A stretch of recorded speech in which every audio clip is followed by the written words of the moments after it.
I'm Vivek Atray. We're here for another episode of the Good Vibes Show. And today we have young entrepreneurs, Komal and Jitin, the Talwars. We are at their home. They have been jet setting and flying around. It was difficult to find a date, but here we are. Welcome. Thank you so much. Such a pleasure to be here. Thank you. Always a pleasure to be here. And we are on after many, many years of family history, connect. We are good friends.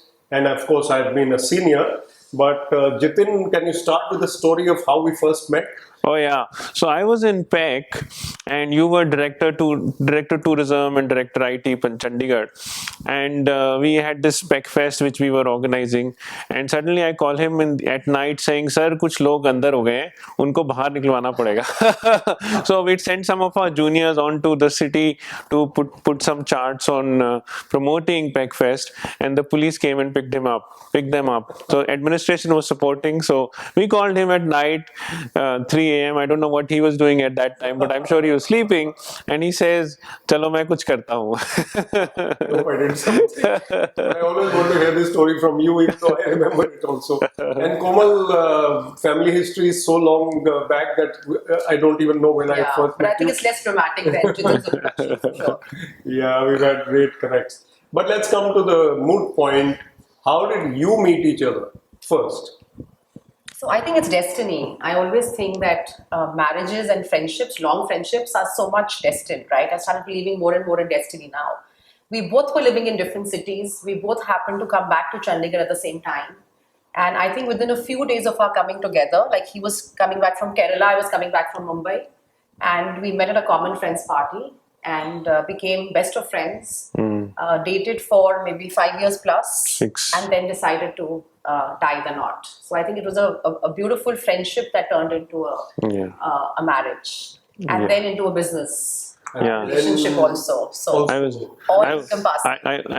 be more fun about this. I was a DJ at the party that we hosted. You became a DJ. You weren't a DJ originally. When you saw me dance, you became a DJ. And you know, in that age and stage, you're always looking out, right? So I was a DJ, and there's Komal there, and there was some of our other friends there, and so we got talking, and 20 years. 20 years? Yeah. Not today. Marriage, but dating. Yeah. So it's around. It was November 2001. Achha. So 21 years. Yeah. Long time. I think if I go back in history, even my wife Nina and I, we were dating for 6 years before we got married. So you're on the right track. Yeah. So, but coming to your careers, you're an engineer and a law graduate. You are an economics graduate and law graduate. So how have the careers been? And let's lead up to where you became entrepreneurs. But before that, Jitin. Yeah. So we've always believed in doing things differently. And after my engineering, law was a very different area to take up for, right? And but because of family, etc., I took up law, engineering, and law. I thought we'll go into arbitration and other areas. However, intellectual property and patents is a very multi-dimensional area, right? It's technology and law, technology of law, and law in technology. Well said.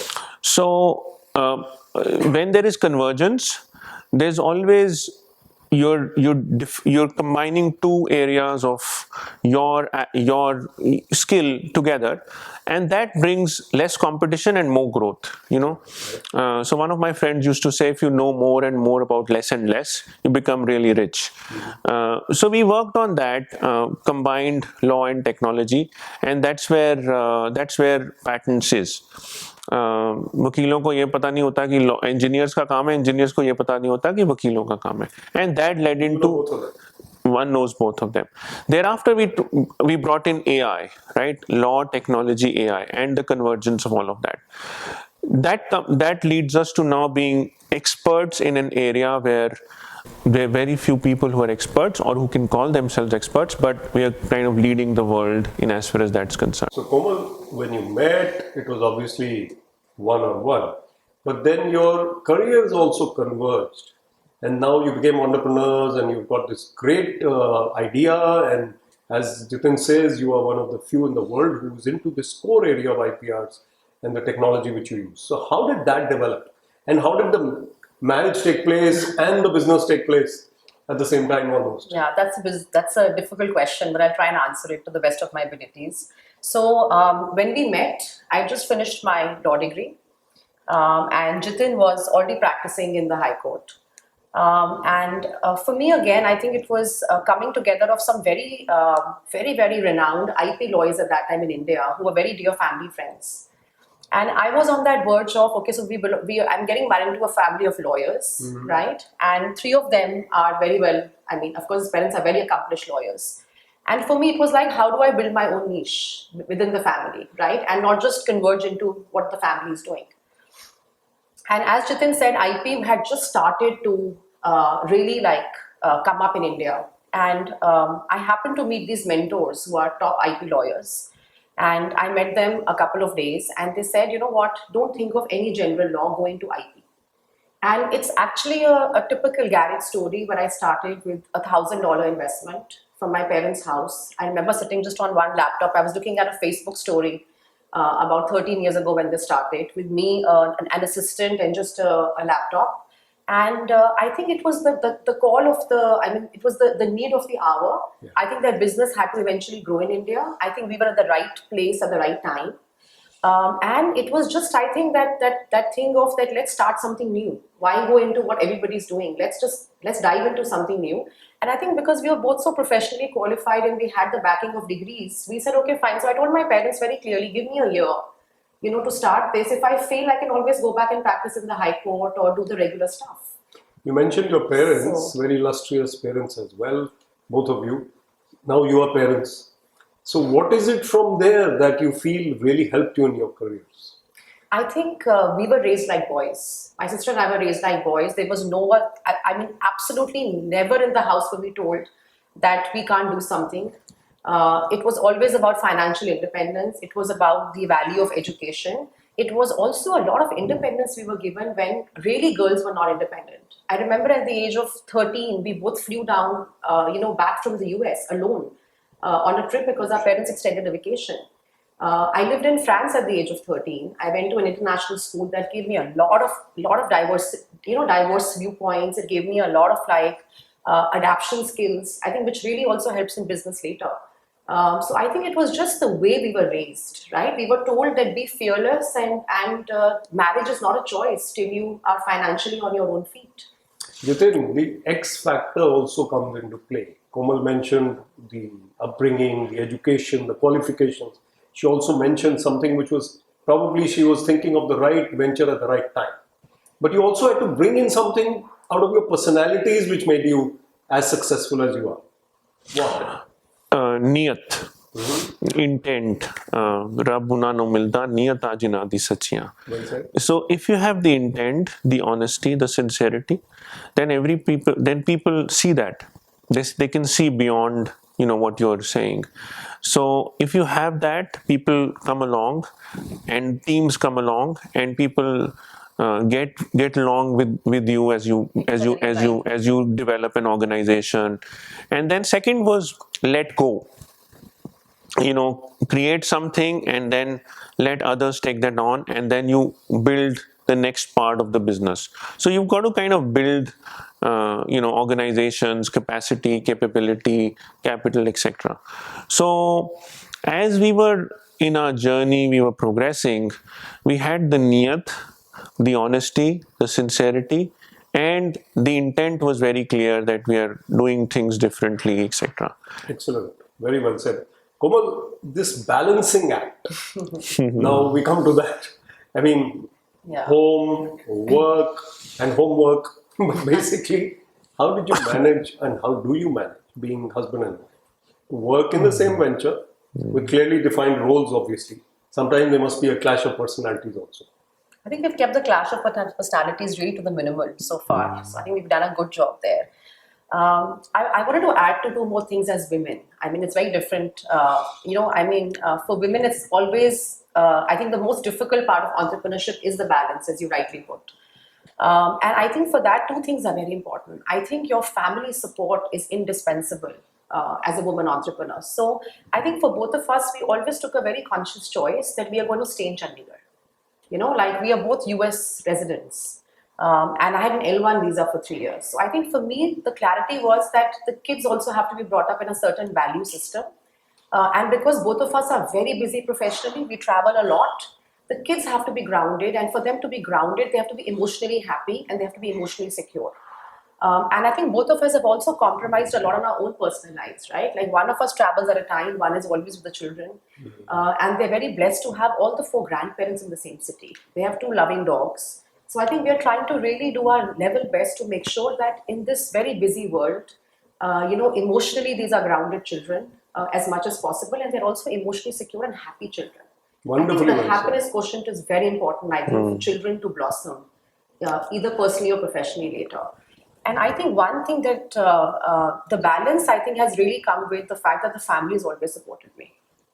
I mean, I can tell my mom that, Mom, I'm flying to Geneva tomorrow for a week. She will actually move into my house and be with the kids. So sweet. And of course, Jitin's been very supportive. I still remember this thing of I won this very big international competition in Israel, Yes. and I had to fly to Israel for a week. And suddenly, my younger son, who was only 2 at that time, got high fever.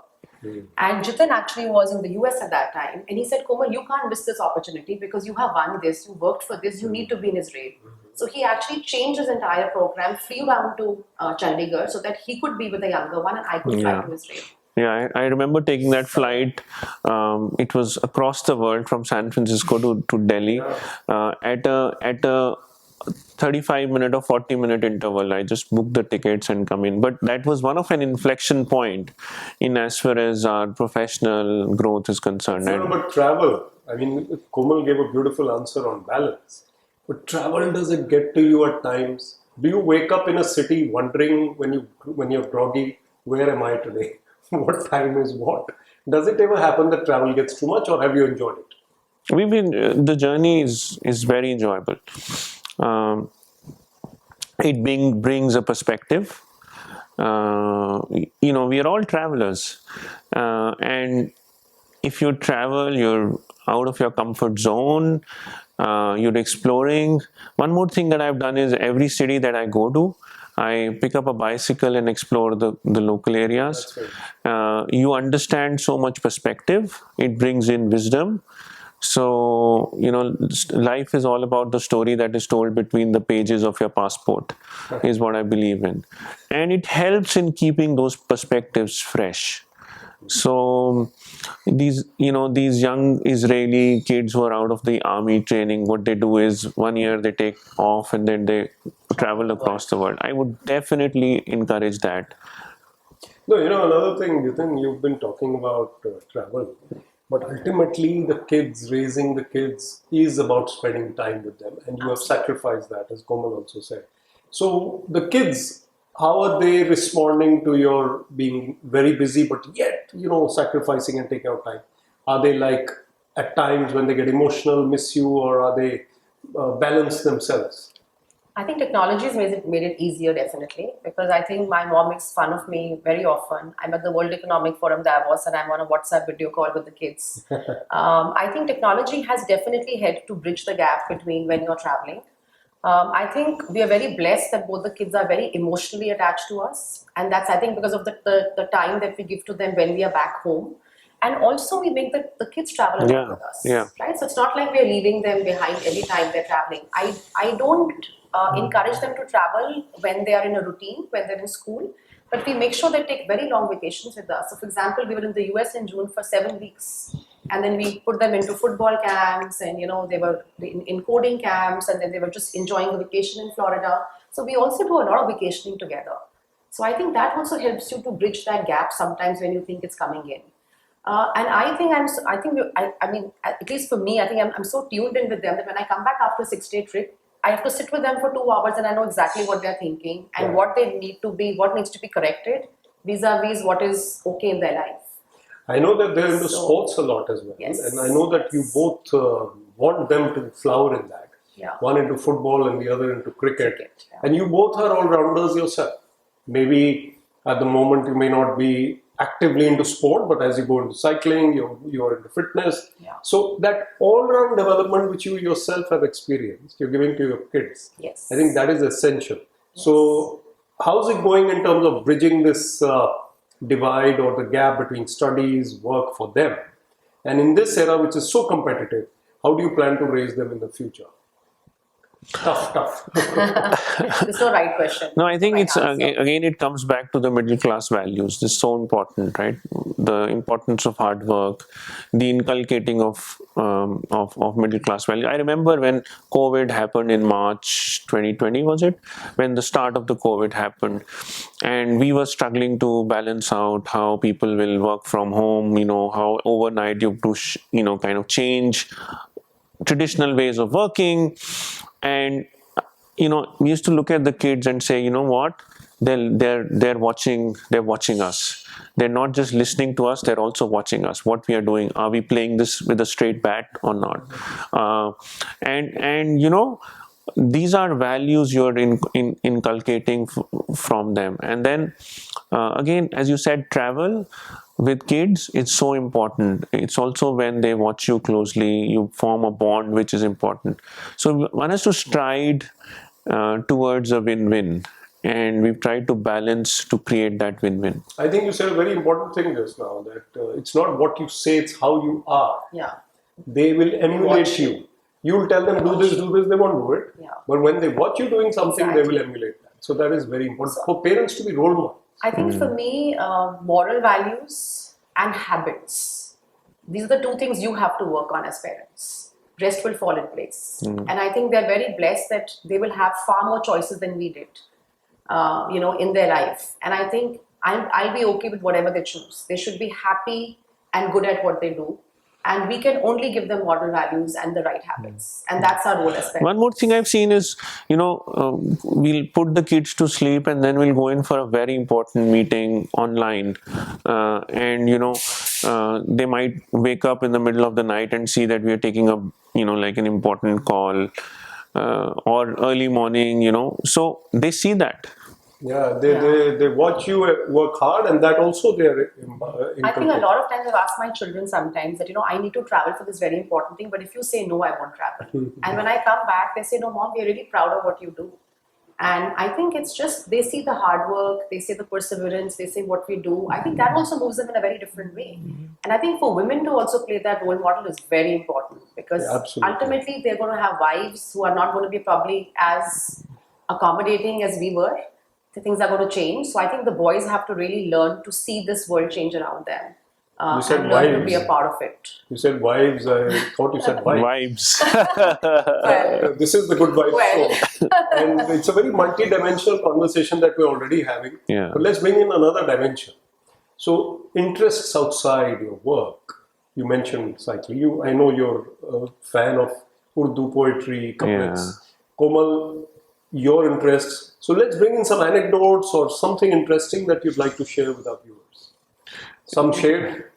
Yeah, I think Mirza Ghalib, Faiz are two people that, two poets that I've folled very closely. I think what we believe in, I think there's this very interesting thing by Ghalib which says, No, it's Faiz. by Faiz, sorry, is वो लोग बहुत खुशकिस्मत थे जो इश्क को काम समझते थे या काम से आशिकी करते थे. हम जीते जी मसरूफ रहे, कुछ इश्क किया, कुछ काम किया. Then he says, इश्क काम के आड़े आता रहा और काम से इश्क उलझता रहा. फिर हमने थक हार कर दोनों को अधूरा छोड़ दिया, which we generally differ and say हमने दोनों को पूरा कर दिया. Whereas I've heard a share recently which I was telling Jitin the other day, which is फितूर होता है हर दौर में जुदा जुदा, पहले खिलौने, फिर इश्क, फिर पैसा, फिर खुदा. Wow. But here the ishq and the kaam are overlapping, which is natural. Yeah. Everything overlaps. Yeah. I wish God would also overlap Right. in everyone's life, so that will make it even better. And also, I think for both of us, one more thing is that we still want to do so much more. We are still so full of things that we want to do, both personally and professionally. So for that, I think हजारों ख्वाहिशें ऐसी कि हर ख्वाहिश पे दम निकले. बहुत निकले मेरे अरमान फिर भी कम निकले. Wow. So I think That's Ghalib. that kind of sums us up. No, that's right. I have So, to have no choice. so in now. terms of interest, poetry is a very big interest for Music. both of us. Also Music around the poetry is another big interest for us. These seats, some of the best performers have kind of been here and graced it. So we feel very blessed to be around people who are, who are poets, singers, creators, inventors. So that brings in a lot of passion as you move forward. One of our common friends, Kashish Mittal, was on episode 1 of the Good Vibe Show. And he's someone who has sung at your home. Absolutely. So, but what is your favorite music and who's your favorite singer? So I love ghazals. So I love Ghulam Ali, Jagjeet Chitra, Mehndi Hassan, and I love Sufi music. So for me, for example, Nusrat Fateh Ali Khan is God in music. Also, I think it's also very important for us to spend time now in mentoring, younger entrepreneurs, younger startups. And I'm very passionate about women in technology. So we are one of the rare companies which is one of the best places for women to work. And we have a 40% diversity in technology. So I think that's something also that really moves me. And I think I do like to give a little bit of my time to kind of promoting that cause. I've seen you and heard you speak at conferences on this topic as well as similar topics. Yes. So how much of your success can be linked, it's a cycle, to that being present on the stage, at the events, the face perhaps of the company, and being vocal? Yes. Is that really important for you? It definitely does. It definitely plays a role in getting the right talent, keeping the right talent, in getting the right collaborations in place, in getting the right relationships in place at business.